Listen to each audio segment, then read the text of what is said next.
When Daniel received the email from the genetics lab, he almost deleted it. He'd taken the DNA test for fun, one of those kits advertised between podcasts and late-night videos. He was curious about ancestry, nothing more. The subject line froze him. Unexpected parentage results. At first, he laughed. Labs made mistakes. But when he read the report, the words refused to rearrange themselves into something kinder. All 3 children, Liam, Noah, and Ella, were not genetically his.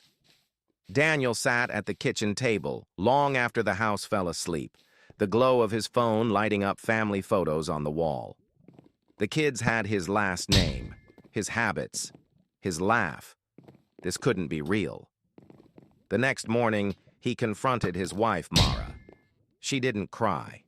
She didn't deny it. She looked as shocked as he felt. "I never cheated," she said quietly. "I swear on our children's lives." That sentence, "our children's lives," kept Daniel from walking out.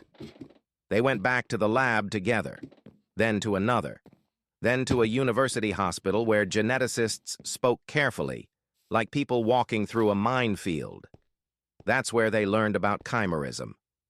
Years ago, when Daniel was still in the womb, his mother had been pregnant with twins. One embryo never fully developed. Instead, it was absorbed. Daniel grew up healthy, unaware that inside him lived 2 sets of DNA. The cells that made his blood, what the DNA tests used, belonged to one twin. But the cells that made his reproductive system belonged to the other. Biologically, the children were his. Genetically, on paper, they were his brothers. A brother who never had a name. The scientists called it rare. 1 in millions. A biological ghost hidden in plain sight. The lab results were corrected.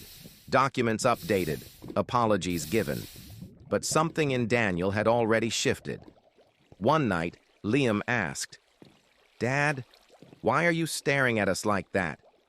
Daniel pulled all 3 kids into his arms. "I just realized," he said, voice thick, "how many ways a person can belong to you." The children didn't understand the science. They didn't need to. Love, Daniel learned, doesn't come from DNA alone. Sometimes it comes from a mystery that chose to stay.